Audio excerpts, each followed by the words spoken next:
Kaya gusto ko lang explain kasi na-bother nga ako.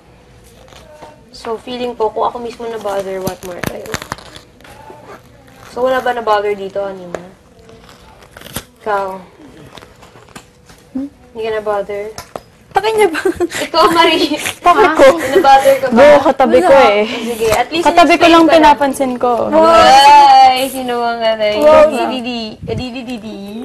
Okay, anyway. Ayun lang, in-explain ko lang din. Thanks, guys, for listening to me. Pag Nakuha na. Kanina to.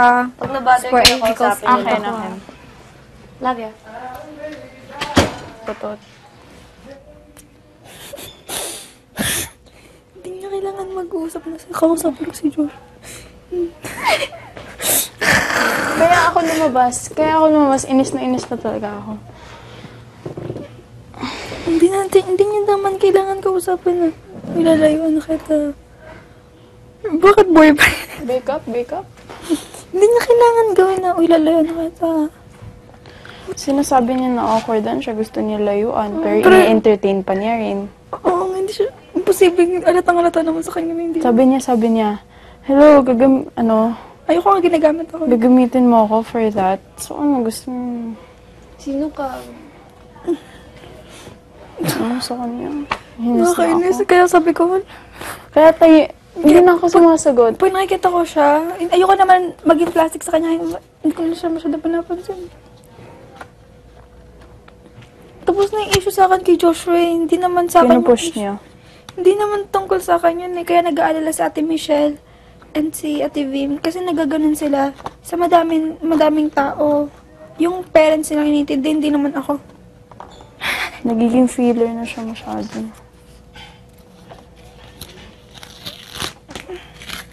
Tsaka kung gusto niya talaga layuan, hindi siya mag-aalala. Ang dami pang drama na 2 weeks ago pa naman yun. 2 weeks? Na sinabihan natin na medyo layuan. ang dami pa niyang reason na ayoko naman layuan. Ano ba naman yun? Ikaw nga, nakaya mo eh.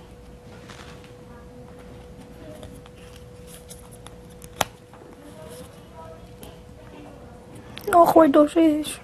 Awkward Siya nga yung mo mukha kumakapit, mo. nakita ko eh. Nakita mo ba siya kumapit? Nakita mo ba yan? Oo. Di ba siya yung kumakapit eh? Nakatitig lang ako sa kanila the whole dugdug scene. Di ba? Siya yung kumakapit eh. Nakikita ko kayo. Hindi ko masabi sa harap niya. Ako din eh. Malakas power niya.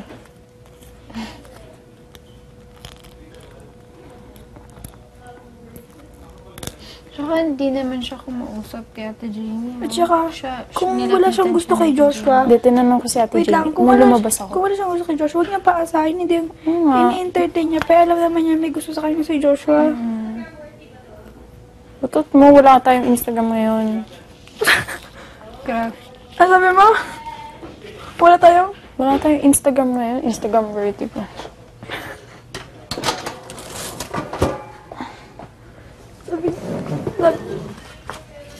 Sabi niya, love ya. Sabi ni Nicole, utot. Narinig mo. Guys, napipiko na talaga ako. Okay. Hindi ko naman nasasabihin sa kanya. Kanina, Jane. ano ba sabihin sa kanya? Ganun pa rin siya. Me. Sabi niya, saan galing yung cardigan mo? Sabi ko, bigay ni Ate Alex. Yung alin? Ito. Sabi ko, bigay ni Ate Alex. Tapos biglang nag-smile siya.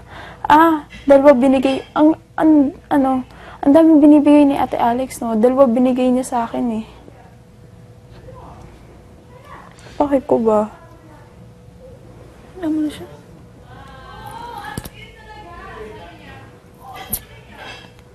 Kaya pinapush niya pa rin yung sarili niya na, ay ako ganito, ganun.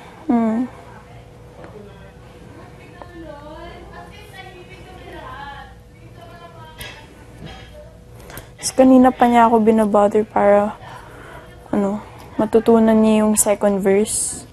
Yung hindi niyo alam. Habang kumakain ako, uy, turuan mo na ako, nakahiga ako.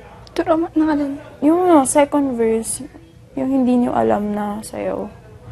Kahit ilang beses niya sabi, pagod ako. Ba't di siya kay Joshua magpaturo?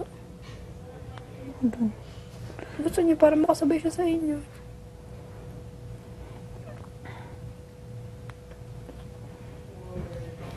Anyway, nakakamiss si Ate Alex.